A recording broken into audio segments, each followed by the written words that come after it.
Welcome back to the Airstream rebuild. Today I'm working on buffing the side of the Airstream.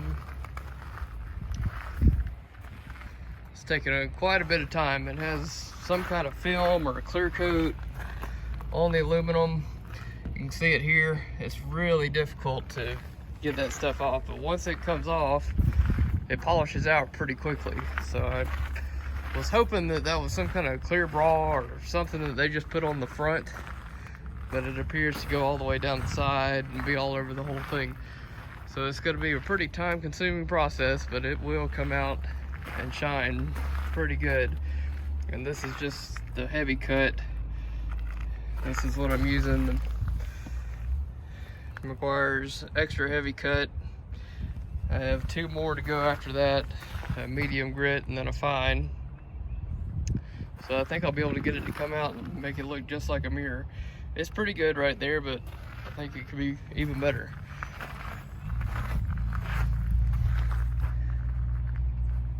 Since the last video, I've taken the chrome off. It's been sent off to have re-chromed.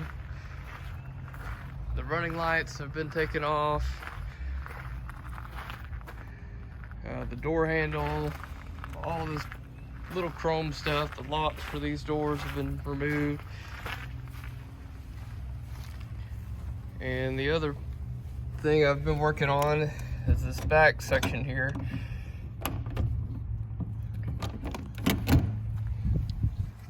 I got a piece of flat 1/8 inch aluminum by 2 inch to go across the back. I had to tie in this piece here, which is anchored to the trailer frame. That's part of the trailer frame. And then the body here. So across the whole back, I think I've mentioned before, it was pretty corroded and rotted, I guess you could call it. The aluminum was just thin and it was not very structural. So I couldn't just rivet the trailer frame back to the body directly. I had to have some kind of piece to go in between the two and spread out the load so it wouldn't tear apart. Still have a couple more rivets I'd like to put in to tighten it up in the corner here and on the other side, but I'll wait until I'm putting the trim back on to know exactly where those rivets need to go. The tail lights are out, all that stuff's at the chromer.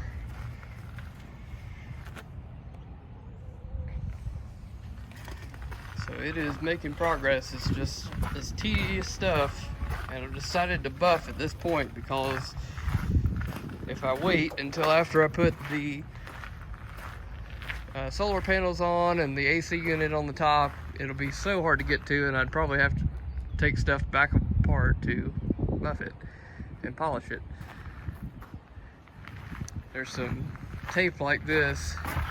Somebody's put some roofing tape, adhesive roof patch tape on there at a couple different places, and it's very difficult to get off. I'm going to try a heat gun next, try to get that stuff off. I haven't tried these things on the side, but they had some on the roof as well, and I did try to get that off, but the only thing that would touch it was a wire brush on a grinder. And of course that's hard on the aluminum once I do get through the tape part. So I was hoping to do something else here on the side that'll be more pleasing so it doesn't scratch it up as much. So in this front section, this is where I started. There's some waves here. That's just from dings and dents, I guess, as it's being drug around, maybe through a pasture or something, some brush or something hit it here, or maybe it's been dented in and pushed back out at some point. There's a little ding here, but I can pop that stuff out. This is going to take a little bit more work to get flat. Never did see it until it was shiny. This area here, I was realizing that it's not just straight aluminum, it does have some kind of clear on it. So I was trying some wet sanding right here with 400, worked my way up to 1,000, and then tried buffing, but I think I'm gonna have to go to 1,500 and then 2,000 sandpaper and then buff that part here, because you can see it's kind of hazy and it still has those fine scratches in it. This part here I just straight buffed. I got some mag wheel polish on this coarse grip buffer from Harbor Freight. That seems to be doing the best so far. This in the front was just the Meguiar's, and then I put the mag wheel polish in the Meguiar's and mixed it together, just so I probably have enough to do this whole thing. And then that seems to be doing it pretty good. The only thing I've noticed is down here at the bottom it seems to be thicker as far as that clear coat goes. So it takes quite a bit more time and therefore heat, and I'm afraid I'm going to warp it. I was worried this section in the front, this was so wavy, that it was me putting heat into it, but I don't think so, because I spent pretty much the same amount of time up in this area as I did down here, but that area was more warped. That's, of course, pretty straight, and this turned out pretty good too, so I think it was just already warped and kind of wavy there. Across here, a little bit of a trick.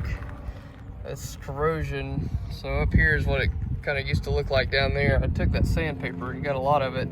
Some of it's kind of deep, some pitting, but the trim that goes across here will probably cover most of it up. Down the side, the blue, I was hoping this blue panel would come off. However, it's stuck underneath here. It's on top of here, and I guess they just do that for purpose of shedding water, which makes sense. Up here they did not. I could take this section off, but I would hate to have to drill out all these rivets across the top just to get this blue piece off.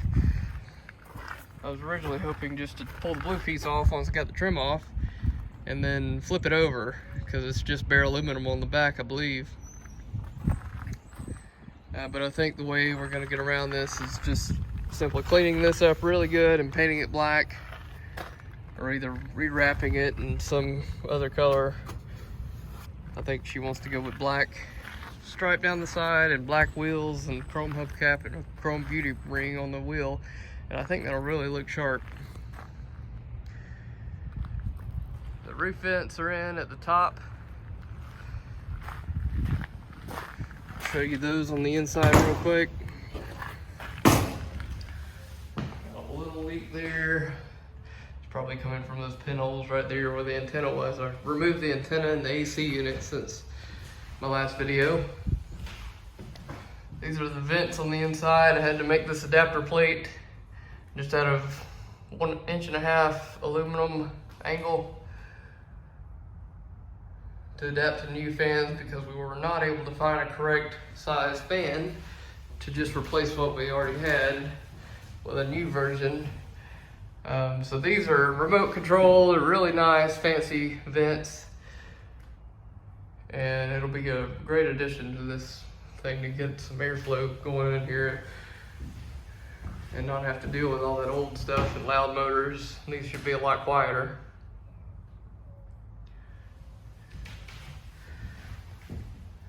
Another thing I've done since the last video is laid out a rough sketch of what's going to go on as far as cabinets and placement for the microwave and sink and refrigerator. The sink's going to go here by the door. We were initially thinking oven, however, the door is right here and it seems to be a problem with a vent hood. You probably hit your head on it quite a bit, so we decided to put the oven on this side. And I'm going to try to use this vent, but as you can see, the oven is off to the right hand side of the vent, so I'm going to have to build some kind of ductwork or move the vent. I just don't know how I can move it and make it look right on the outside with cutting and splicing in new aluminum. And then the fridge is going to go here. This will be a closet for clothes. This will be the shower area. About where that rag is where I suspect the drain is going to be to go to the tank. I think originally in this Airstream the tank was in the very rear. But I've measured and we do have an original style tank coming. It's on order, and I'm going to try to move it up between these rails so that hopefully this plumbing is a lot simpler. I think originally the toilet and the shower were in the rear instead of in the midsection. So the bed's gonna be at the very back now. Then we'll have the bathroom area towards the middle. And then in the very middle, we'll have the kitchen area. So it's sink, microwave, small cabinet and pantry here, bathroom, and then a closet, a fridge, and an oven on this side.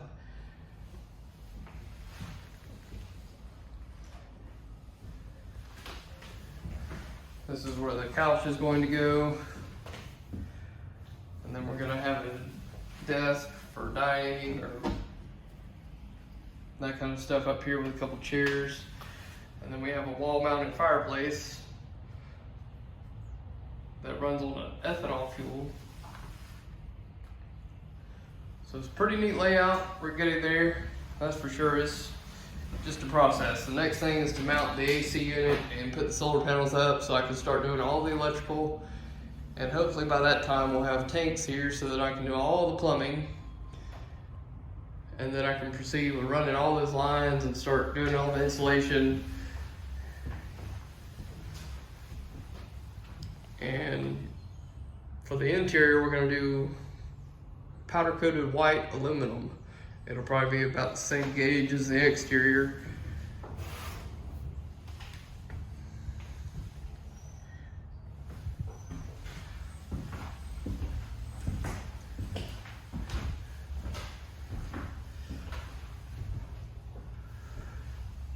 Alright, so that'll wrap it up for this video. Don't forget to like, share, comment, and subscribe for everything so you don't miss out. I'll see you guys next time.